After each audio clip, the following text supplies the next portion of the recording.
because I am here to bring out the god of mischief, the god of stories, Loki himself, the one and only Tom Hiddleston.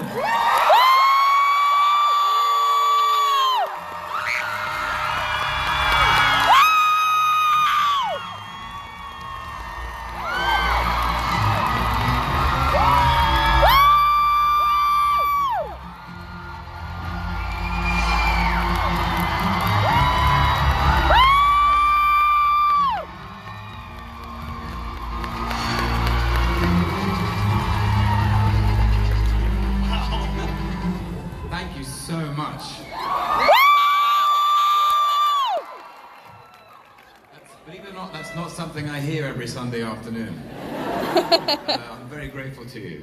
You all look fantastic. There are worse ways to end a con. Yeah. This is wonderful. Really amazing. Thank you so much. What an honor to be here and to be here with all of you.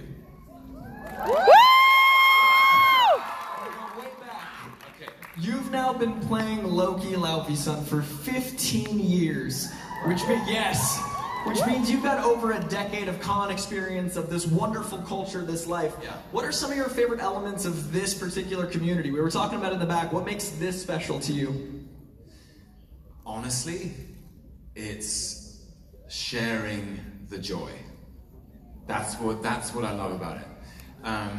This weekend I have received so much generosity and so much passion for the work that I've done and the ideas that we've shared, and believe me, I feel the love. So thank you. I should say this, is that I think we use fiction. You and I were chatting back there.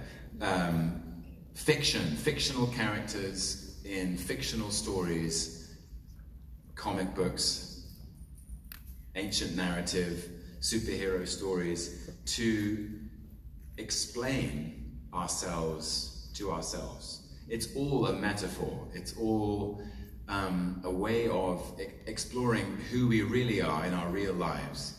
And we have done it forever as human beings, just like they used to do in the ancient epics.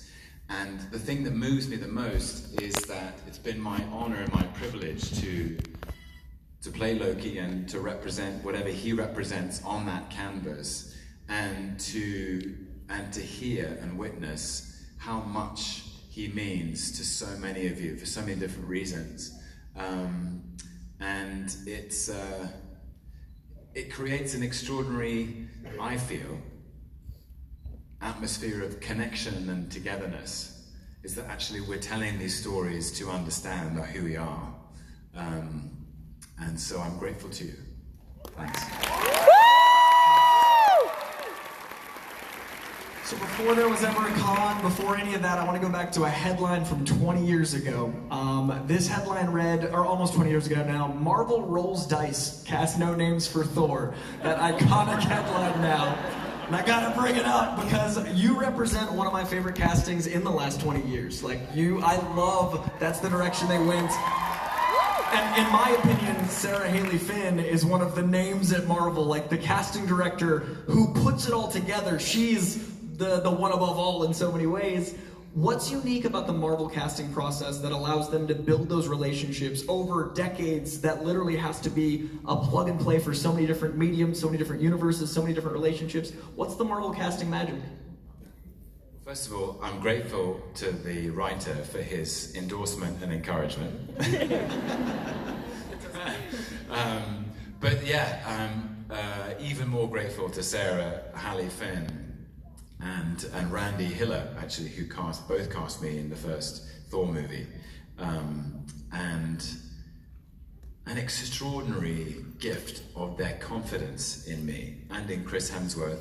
Neither of us had done anything up to that point which could prove that we could deliver on that promise. I hope that we presented ourselves as people who were willing to work hard and were grateful for the opportunity. But it is amazing how they have populated this universe, you know, the constellations with disparate and versatile talent.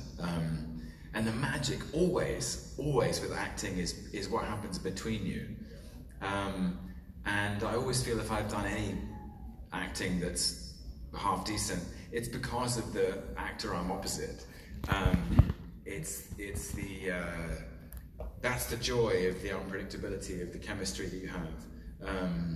And yes, my hats off to Sarah for populating the MCU with these amazing actors who are able to create in the spaces between them these relationships which become more meaningful as time goes on. It's such a precious seed you have to plant, and hope turns into the trees that become the forest that becomes. It's incredible, and I love that, you know, that Marvel did make that risky, I guess at the time, gamble. Is there anything you remember from the casting process that now is interesting as Loki's evolved, like a take, a choice, a decision you'd made about Loki then that's so different now? Funnily enough, in many respects, the center of the character, the soul of the character, feels the same. And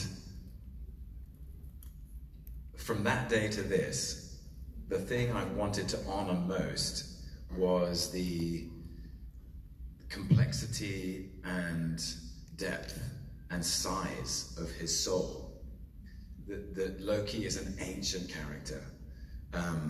Who is mischievous and playful and unpredictable and sometimes chaotic, sometimes vulnerable, sometimes destructive, often contradictory, but that the soul of this character is deep, and I wanted his soulfulness to be evident from the get-go. Now, as the stories have changed and the movies have changed, and my requirement in each story is different. In the Avengers, the point of view isn't from Loki's perspective, the point of view is from the Avengers' perspective. But it's interesting, some people have asked me this weekend, do you prefer playing the villain or the hero? And my response is, it's the same character. It's the story that changes who the hero is. He's still this deeply complex and contradictory character, as are we all. That actually brings me to our next question, because the God of Mischief. Thank you.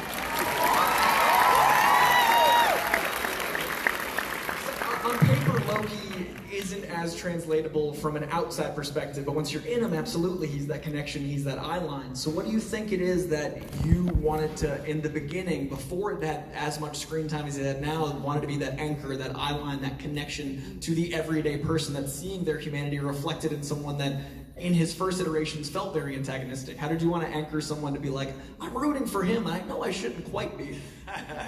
I think that it's the primary emotion that's at the center of him. And I felt very fortunate in the first Thor film that I was given by the late, great Don Payne, the screenwriter, an extraordinary arc where very early on you got to see how lost and confused and vulnerable this character was, so that his grievance was always rooted in grief. His rage was always rooted in vulnerability. And so even when Loki's at his most destructive and his most villainous, I suppose, I had a second to present what was behind all of his anger, what was behind all of his misguided and destructive kind of element, which I think the audience could latch onto and go, okay, he's making some interesting choices. Decisions were made. He's not thinking clearly.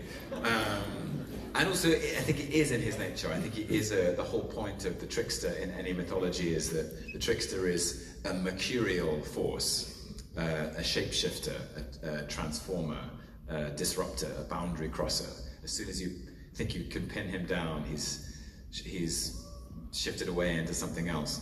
And even, I mean, Chris Hemsworth and I used to talk about evolving their choreographic fighting style as that Thor was like a block of granite and Loki was like the wind dancing around him, but together they could be very powerful. But at least in the characterization I had a moment to reveal that at the center of this detached, the mask of detachment and coolness and mischief was actually a very lost and broken soul, looking for meaning, which I think is something I've managed to continue all the way up to the end of Loki season 2. I definitely think so. Absolutely. So very recently, it was lovely to see you get to flex the Shakespeare muscles in 1602. I loved hearing that. One, was any of that improv? Because I know you've got it at the ready. And two, I love that Kenneth Branagh, to me, is like our Laurence Olivier. He's our representative of the bard. And I gotta know, what was it like on set with two Shakespeare guys while making something like Thor? Did you guys wax poetic, literally? Yeah. I mean, I think it was part of Ken's pitch for the part, for the role of directing the film.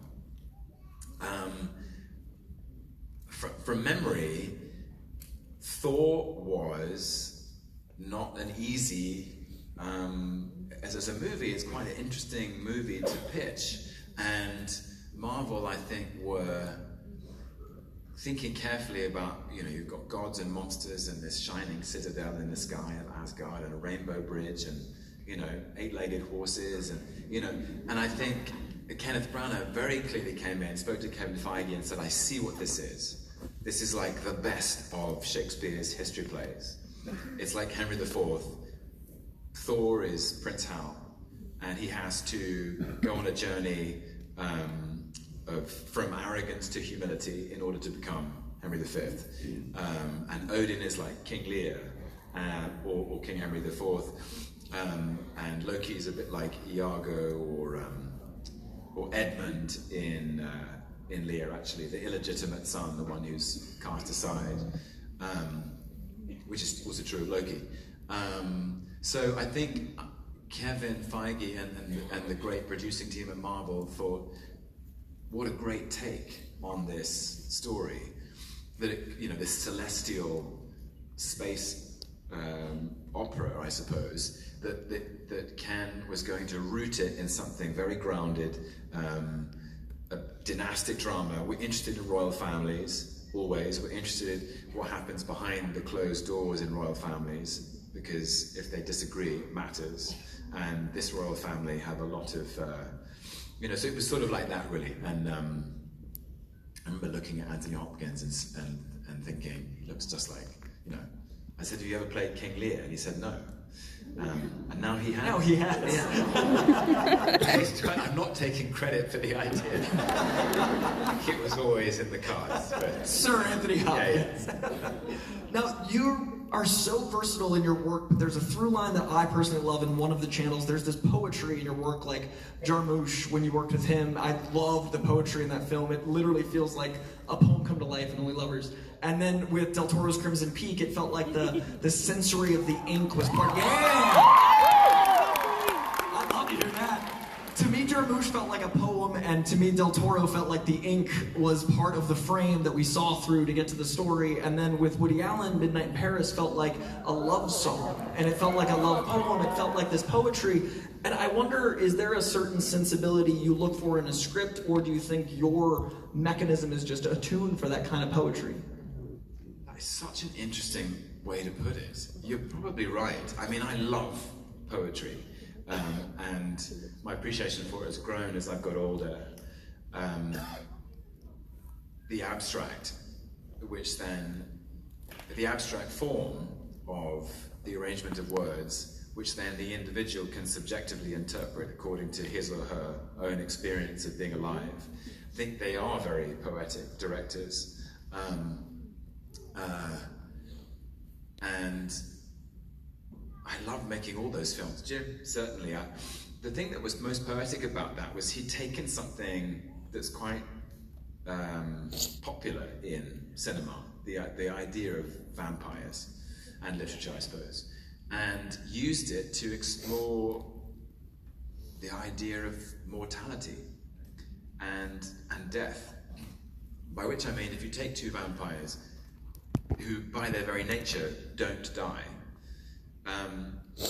you are considering, because of course we do, and any meditation on death also brings about a reflection on life and how we make life mean something and how we make our short time on this planet worth it. And really that's what that film is about. And that great line that Tilda Swinton has, which is, life is about surviving things, appreciating nature, nurturing kindness and friendships, and dancing. Yeah. It's such a beautiful feeling. Yeah. And she's trying to help Adam, you know, my character, she's trying to help him out of his depression. It's a beautiful conception of the film. And then Guillermo is really making a similar in some senses, but it was his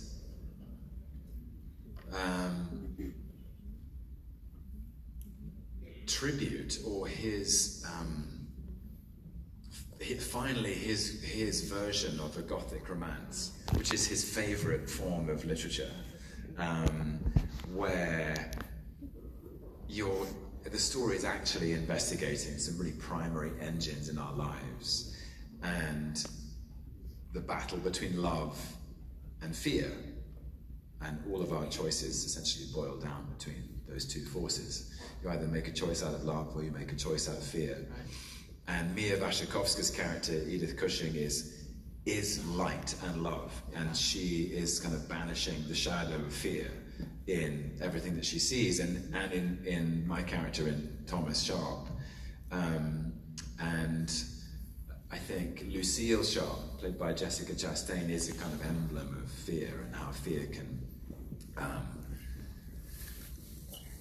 corrode the soul in some way. Yeah, I love making that film. It does have a very unique strain of sincerity, which is very unique to Guillermo. Yeah, which I appreciate. Yeah. I like that it feels like the smell of a book. Yes. Yes. He would love that. Yeah, yeah. It's how I always, when I think of that film, I'm like, this is like a nice book. Yeah, he would love that.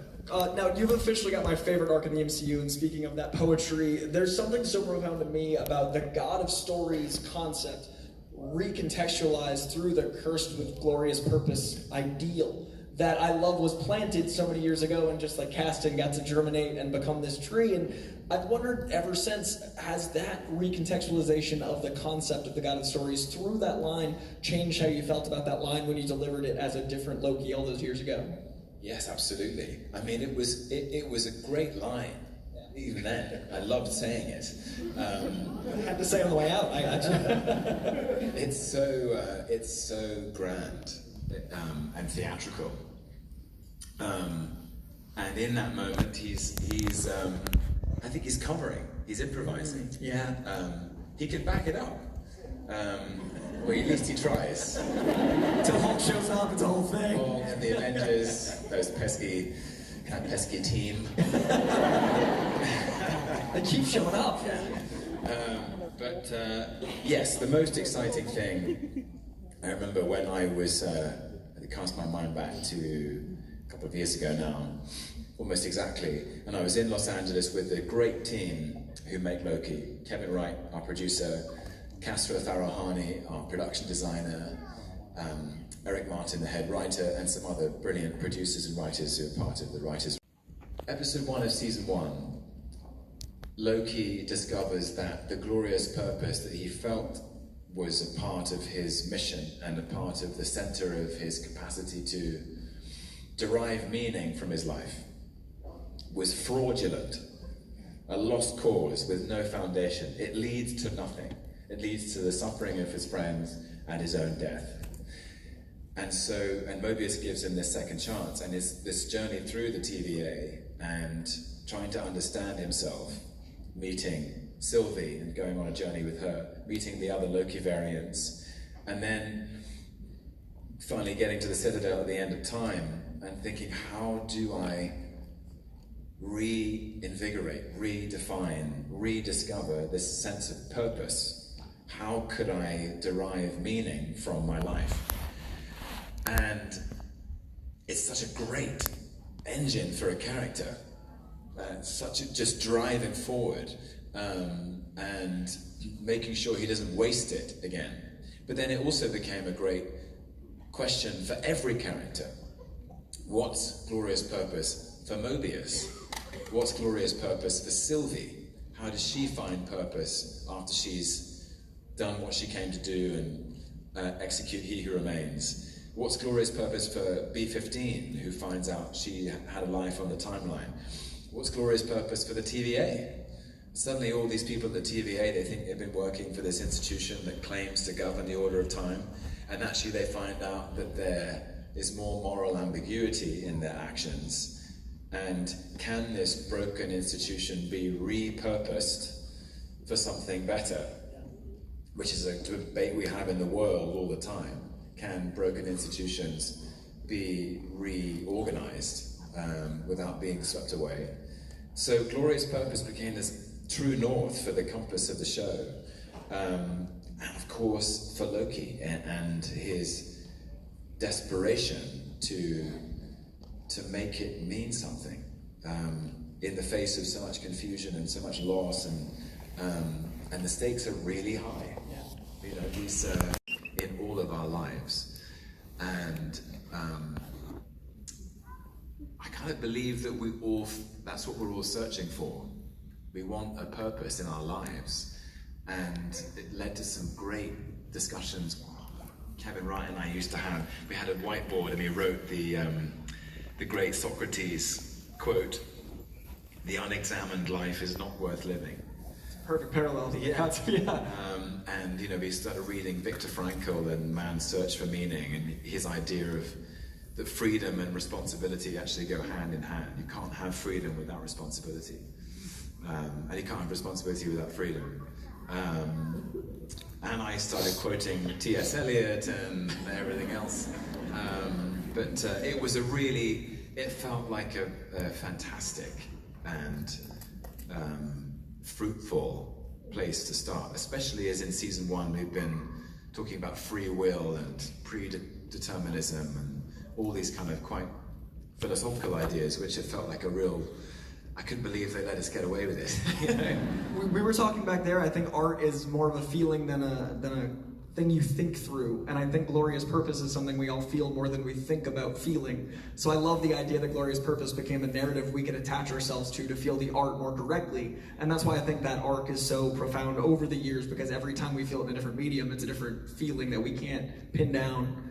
And that brings me to another question. So just to your point, I think when we in our lives feel lost, we feel like, what's my purpose? And I think Loki has represented that. And we look for it in art, which comes back to the Ouroboros of this all. I see what you did there. I loved when that character was named. I was like, this is going to be I'm going to go on this journey for a while. Now, I've known Justin and Aaron in real life for years. I love those guys dearly. They're delightful, and they mentioned a few things when I told them I was going to be sitting down with you. A current passion for tennis, Mr. Dave from The Endless, and Heat. And I want to know, one, why Heat right now? And two, what are you enjoying in art that you want to share with others that would be something that you'd recommend for someone looking for Gloria's purpose? Like, is there any art that's been really driving you lately? That's a good question. Interesting enough, over the holidays I started reading Heat 2. Yes, I'm so excited. Which is great. Also, you just mentioned Justin Benson and Aaron Moorhead. Season 2 wouldn't be what it is without those guys. They are fantastic. They really are. Their instinct for story is so good, and they came into the creative process. And the one thing they used to keep saying is, we want to excavate and unfold and get into the vulnerability of every character. That was what they were interested in, was each character's most vulnerable spot. which is a great instinct. And it's true, I do love tennis. I constantly used to sort of, whenever there was a good scene, whenever, you know, Owen Wilson also loves tennis. So I would sometimes, if we felt like we got a good take, I was like, it feels like Federer and Nadal. It is a very active sport to love, like a back and forth where you're both competing. Back and forth, it's the rally. The magic is in the rally. And it was so funny because I would come back and be like, do you remember? I would sometimes talk about matches that I remember, which go on for 5 hours, and you know, it goes to the fifth set, and you see these close-ups of these amazing tennis players' faces, and it looks like they've been through something. It's incredibly profound, but they've still got the fire. And I would sometimes go, that's what Loki should look like. And Justin there would look at me like, so it really tickled me that they didn't, so we sometimes would, you know, get up these old matches on YouTube. Anyway, tennis is life. Even in that environment, sports were like comic sports, what's happening? You're showing us this reference. Sports? Wait, Loki's a tennis player? A tennis face for Loki? How do we direct that? What do you mean? Is that a metaphor? No, I have roughly 82 questions. Won't have time for me to ask all of them. Though, because sometimes you're on set and it's like first thing in the day and you're fresh. We're all fresh, but the character's not fresh. Yeah. The character's been doing this for centuries. Yeah. You know, the character hasn't had a shower in weeks. Sure. The character's really stressed. And sometimes you do see that in great tennis players at the end of matches. You're like, wow. This is drama. There's also the butterfly effect in tennis where like a turned ankle or a pivot or like the exhaustion is like an acting scene where you need that wear down. So it's a great metaphor, but they should watch more tennis. So those are my questions, but I do know we have some questions fans have asked you. So we've actually got a video and we're going to get into that in just a second. So can we cue up that video? Hello.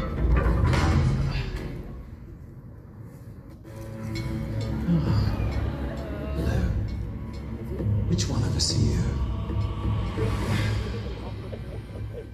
Hi, my name is Elise and I'm from Florida, and my favorite variant is Kid Loki. I relate to him because even though he is young, he is still incredibly clever and tough. Hey everybody, so my variant that I feel like I relate to the most, other than Loki, is Sylvie. I don't know, just she's so badass and just really cool. Ever since the beginning, I've just had a connection with her, and I love her so much with my heart, other again than Loki, because Loki is awesome. All Lokis are awesome, but Sylvie is badass awesome. Hi, my name is Riley. I'm from Tampa, Florida, and the Loki variant I would relate to the most would be Sylvie because of her determination and her passion, and I also love how she can escape stress through music or appreciate certain aesthetics of places like the record store, which we saw in season 2. She always has that sacred place she can refer back to, and for me that sacred place has been Marvel and Loki. So thank you, Sylvie, and thank you, Loki. Hey, I'm Harper. I'm from North Carolina, and the Loki variant that I identify with the most is Thor Ragnarok Loki, because he's still kind of suspicious of people and like not really trusting, but he ultimately wants to do good and wants to be helpful. I'm Lauren. I'm Lila, and we're from Port St. Lucie, Florida. If I was a Loki variant, I would be Alligator Loki. Of course, I love basking in the sun and jumping in the water. I'm usually calm, but if you do me wrong, I might bite your head off. I might be Alligator Loki because even though I'm mischievous and I like to play tricks, I'm still trying to find my way in life, and eventually I want to find my glorious purpose. Hi, Tom Hiddelston. My name is Kellen Wilkinson, and I'm from Lewis, Delaware. My favorite variant from the Guy Which Loki show was the political Loki, because he actually reminded me of the actual Loki from the movies. I think you're awesome. Hi, this is Marie from St. Is that a Tom Hiddleston blanket? The variant that I would most relate to is the sacred timeline of Loki. And my second favorite would be Alligator Loki because he likes to spend his time in the pool like I do. Hi there, my name is Maya. I'm from Seattle, Washington. The Loki variant I relate to most is Tom Hiddleston's portrayal of Loki, especially throughout the movies and the TV show. As someone who has always felt burdened with glorious purpose, he is my favorite. I also love that Loki is the adopted son. As an adoptee myself, it's not a background that I often see in characters, and I've come to really respect Tom Hiddleston for the way he portrayed Loki being adopted. Hello, I am Julia. I am from Central Florida. My favorite variant is TVA Loki. He's the one I can relate to the most, especially the part where he reflects on his life, sees the things he has done, and he has to find a way to cope and deal with these traumas that has happened. And I like that he tries to make himself a better person. I think that's very inspirational for anyone leaving here, especially me. He changed my life. Thank you. I love you. Hey, how's it going? My name's Kyle, coming live from Fort Myers, Florida. Thanks for coming down here. Huge question for you. After the amazing season ending of Loki, and you ascended to your well-deserved throne, where do you see yourself in the MCU going forward now that you have transcended to the God of Stories? Thank you very much. We'll see you at the live show.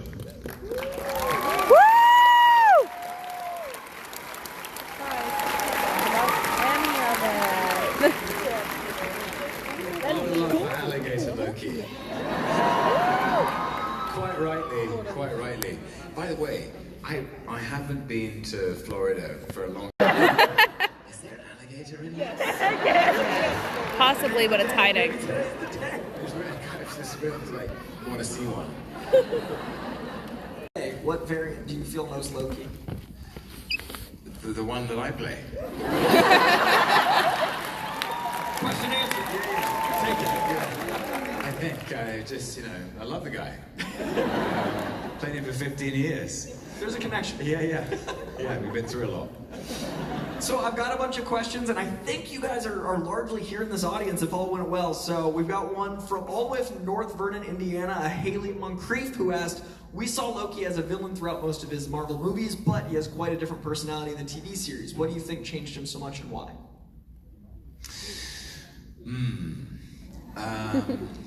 I think it's the I think it's the I tried to think of it as if I wasn't Loki, because of course it's nice thing that it is Loki, but what happens, I guess, in the wake of Thor and in the wake of Avengers, he's still caught up in this defensiveness, and he gets. In Avengers, he does terrible things. He tries to take over the city of New York and brings in an alien army. Rightfully so. But he eventually is hauled up in front of Odin, and he's still really defensive, and I think he's lost, and he's still trying to pivot and spin out and find a way through, find a way to manipulate the situation to his advantage. Of course, he does that quite a big scale by pretending to be dead. But he essentially, at the beginning of season 1, he's confronted with the facts of his life, and they don't add up to much, or they don't add up to what he thought they were going to add up to. And that is so shocking. And I thought, well, what if it wasn't Loki? What if it was any of us? What if it was me? And sort of sterile interrogation room between being born and being alive or being dead, and they were presented with your life and it didn't add up to much. It would be so shocking. They say the definition of madness is doing the same thing over and over again, expecting a different result. He has to change. He has to. Otherwise, he's bananas. Which is only so fun to play so long. Yeah, he is quite bananas. But I think that's probably the moment, is realizing that there were these people that Loki has always had this huge hidden heart.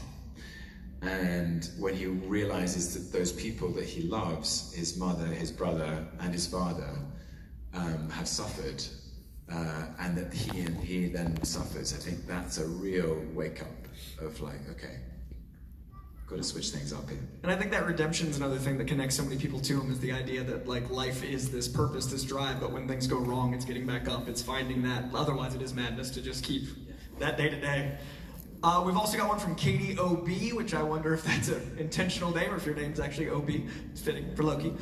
From Claremont, Florida, who asked, if you went to a convention and cosplayed as anyone but Loki, who would it be? Ooh.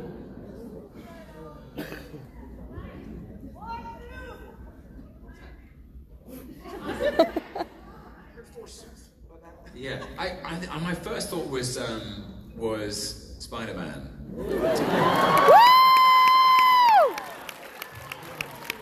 I'm a little too tall for Spider-Man. It doesn't matter. Yeah, Tom that's true. McFarlane, Yeah, there you go, okay. I don't know why I thought that. I've seen you in the Daredevil suit. Yes, I've got Daredevil. Charlie Cox and I have already done the switcheroo. So yeah, that will be fun. That one's on hand, so it's... we've got Scarlett from Essery, Germany, saying, Dear Tom, do you have a special ritual or personal technique for setting into the character that you're going to play? By that, I mean right before the start of a scene or just before you enter stage? I suppose I do, in that I try to feel as free and relaxed as possible. And then you kind of, I don't know, it's really interesting with each character and because obviously with each scene, you're preparing in a different way, the character's in a different emotional headspace. Sometimes they use music. Music is this extremely instinctive and evocative art form that can just put you somewhere in your imagination.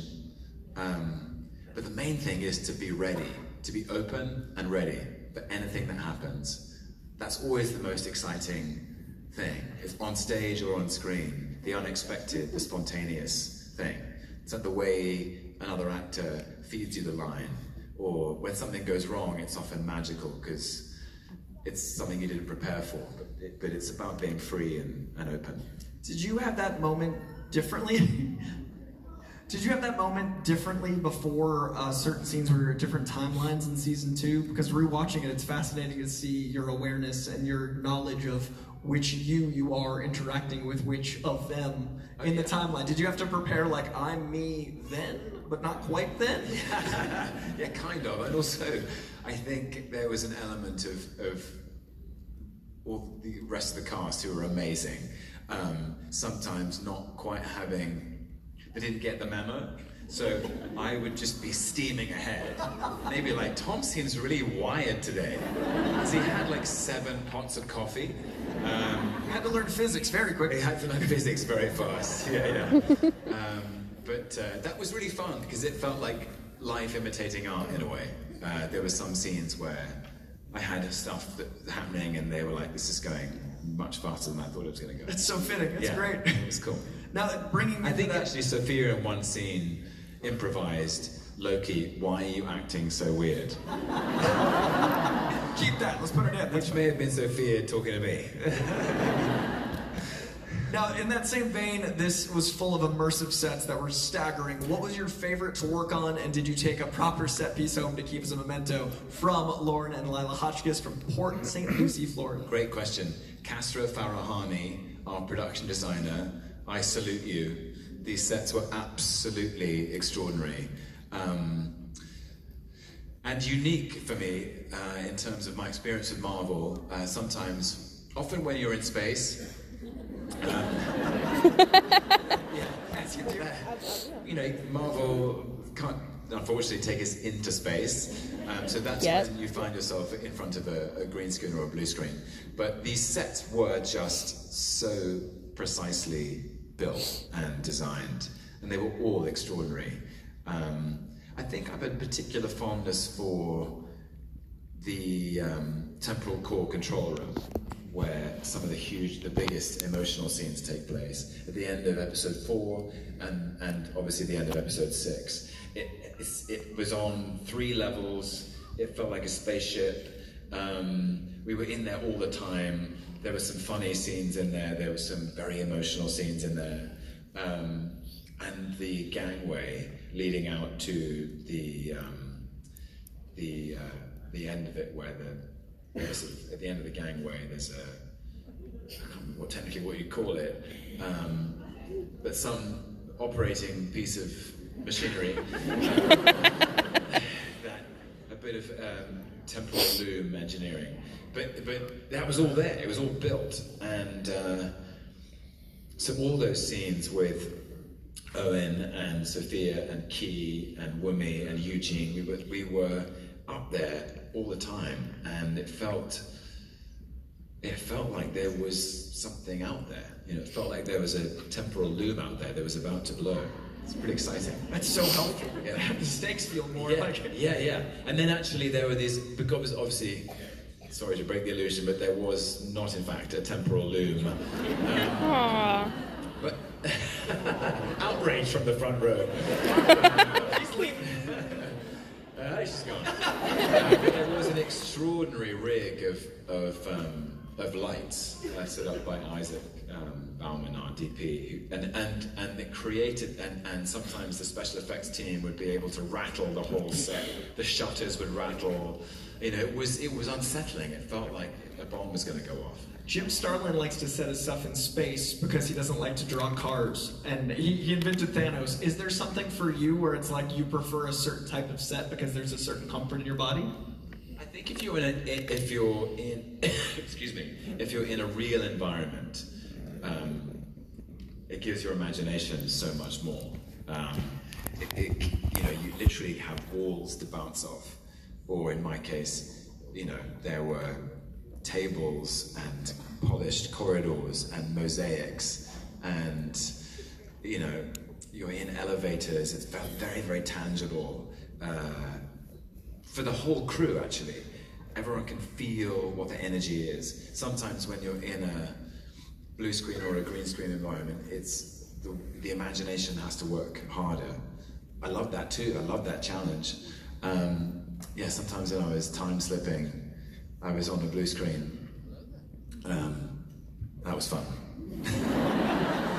But so much imagination. I can't imagine thinking about time displacement in your body and acting it. Yeah.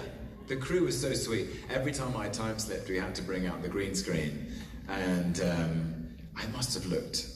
I mean, on a Monday afternoon, and it's like, what is he doing? Mentally and physically exhausting, that time slipping. Yeah. Rachel from Orlando, Florida, probably here, asks, I imagine that over time, as you embody the same character, you discover more and more about them every time you step into the role.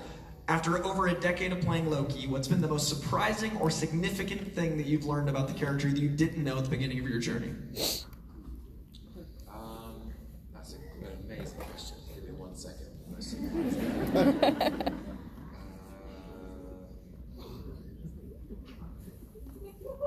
Just 15 years of processing. This is the time slipping up here that we don't get to see when acting.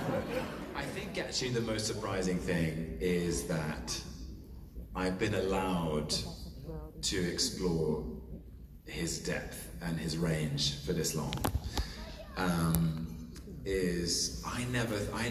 I really thought, like, I got cast in Thor, I was delighted.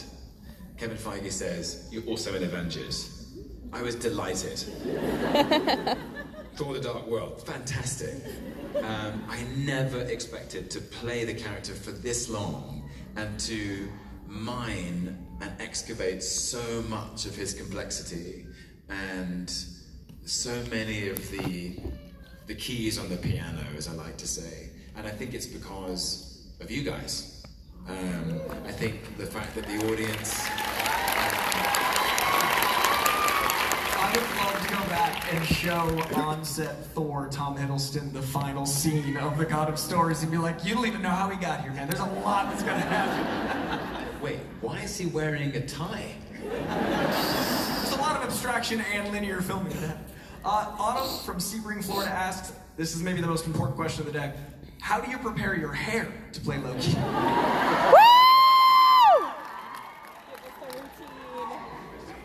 Conditioner. Well, how long do you go? So yeah, I dyed both seasons of Loki. I've used my own hair, I've grown it out, and I've dyed it. It's always a moment when the dye goes in. This is my natural hair color, by the way.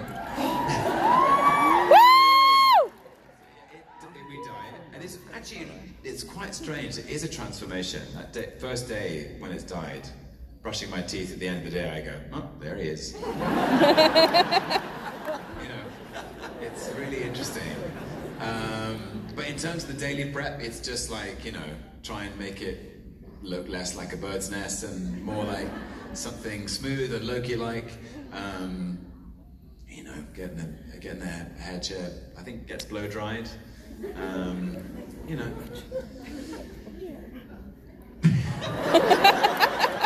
It's gotten flipped more over the years as well, so I feel like it needs it.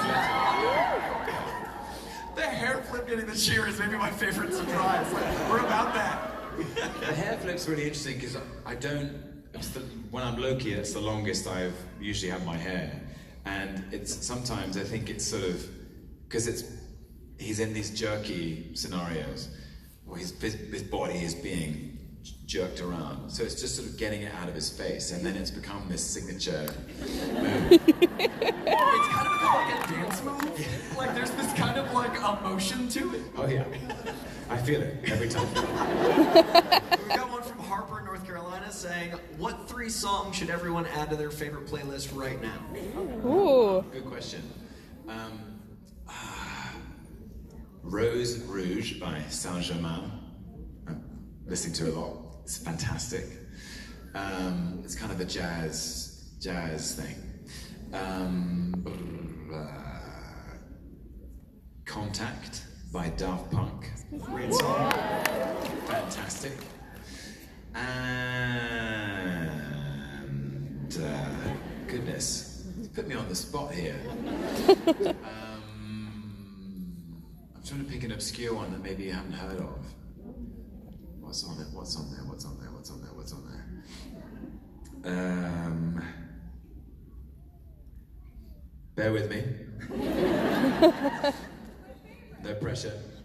The last one's always the hardest because every other song is excluded. Yeah, everything else. Hang on, just pick one. Draw a blank.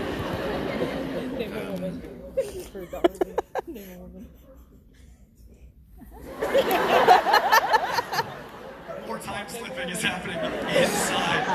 Spotify Shuffle. Teardrop by Womack and Womack. Okay. Hope you took notes. I'm gonna ask you. I'm sensing that, you've all heard of Daft Punk, but Rose Rouge, Saint-Germain, and Teardrop by Womack and Womack. They're bangers. I got stuff to Google after this. I'm excited. All right, now we're gonna play the game you guys played earlier here in just a moment. My last question. Yeah, I'm excited too. I got some curiosities. But my last question is, and this is selfish, I love Justin and Aaron, so I gotta know. This season felt so Shakespearean, and at so many points like stage work. It felt like a beautifully choreographed stage play at so many points. With your decades of Shakespeare experience, how did their specific directing style, being so Lovecraftian, blend with your Shakespearean nature? And what was that set dynamic like for you as an actor to use your tool with theirs? Justin and Aaron are so fleet-footed and dynamic as filmmakers. They have amazing instincts for story, and I think they were just... What I was very moved by was how much this meant to me, and how much it meant to all of us, and trying to construct a narrative that felt like the most fitting chapter to close on. It's got extraordinary momentum, propulsive energy going through the story, which really suits them. They love the fact that Loki's on the back foot all the time, and there's this, he constantly wants answers. We need to get the next bit, the next bit, the next bit. And it has quite a edgy, procedural thriller element to it. We shot episode 1 first, and they had a director's cut really quickly, and we all watched it, and it was so exciting because it just comes out of the gates sprinting, literally. Yeah. The first shot is Loki running and Mobius running. And you don't really stop. Yeah, we don't slow down. And they were so on board with that, and they were so quick and so, like I said, so dynamic. They've got really good instincts for what's the next thing that should happen. And we used to just say to each other, to remind each other, the best thing about a story, it's really simple, is to remind yourself this has never happened before. And actually it invigorates everyone on the set with a sense of the stakes. Like, it's never happened before, and it matters what happens next. And it means that suddenly the stakes become very high and everyone gets very serious. And it means that any comedy actually comes out of the intensity of it. It's like it's no one's grasping at sort of laughter that feels shallow. It's often the laughter is from like intense disagreement or people, exactly, people trying to improvise. And to pay tribute to them, at the very end of episode 6 of season 2,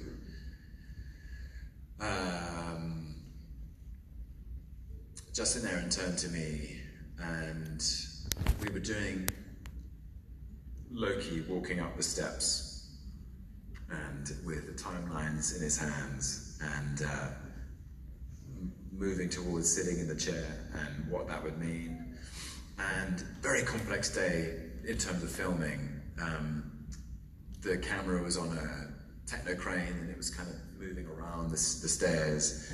And Justin and Aaron turned to me and said, I think we're going to be in here, which is the size of the shot. We're going to be really close on your face in about 30 minutes. How can we help you with where you need to be there, then? And I said, I don't know, it just makes me think of like the 15 years I've played this character. And Aaron said, why don't you go away? Like, cause the energy of the set was very practical. So just go and take a minute, and why don't you watch some of the scenes from the last 15 years? And which was a brilliant note. It was so clever, because it made me think of, for me personally, me, Tom, it made me reflect on the friendships that I had made in this journey, the people I've met, the laughter we shared, the lessons I've learned personally. And by the time I came back in to shoot the scene, I was carrying all of those memories with me. And it felt very fresh and very resonant. And it all came from Justin and Aaron's suggestion to do that. And so that last shot is me thinking of all the people that I've shared this journey with, which is who he's talking about in the end when he says, for you, for all of us. When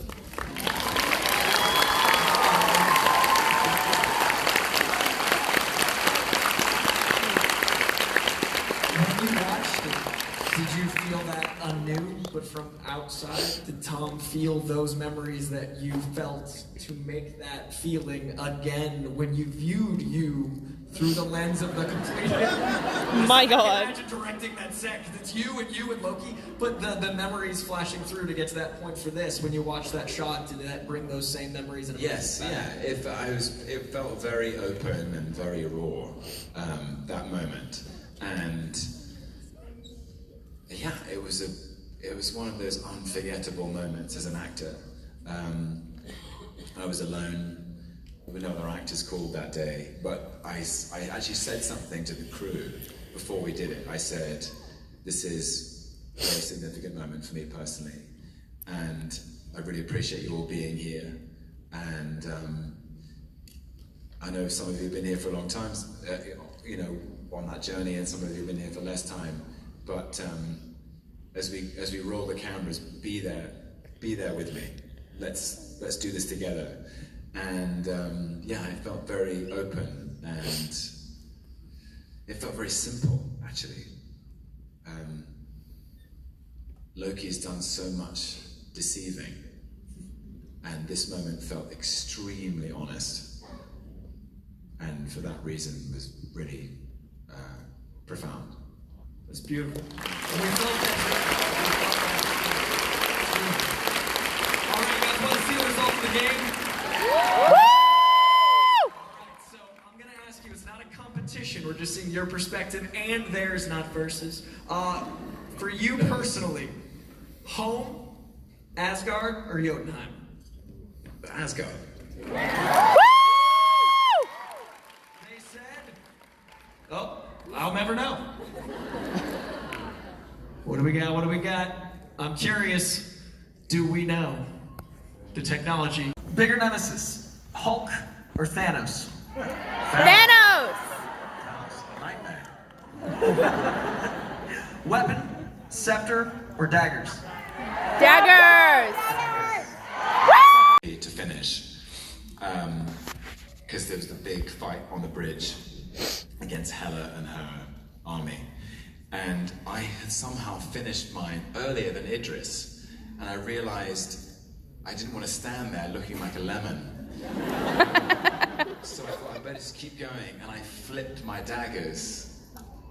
I just did it there and then it became this thing. It was in your body, and Idris is so. Idris said to me, I just said, what on earth was that?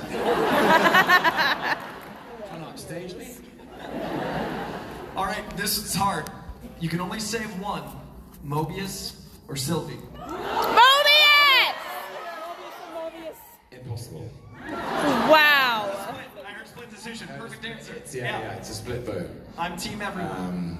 Yeah, I couldn't possibly.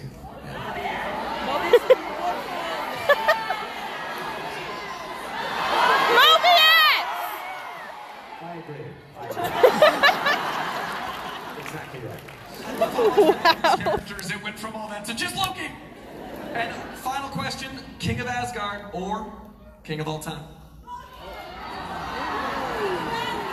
Asgard. I don't like having that much responsibility. For all time. And with that, I want to thank you all for a wonderful time talking to Tom Hiddelston.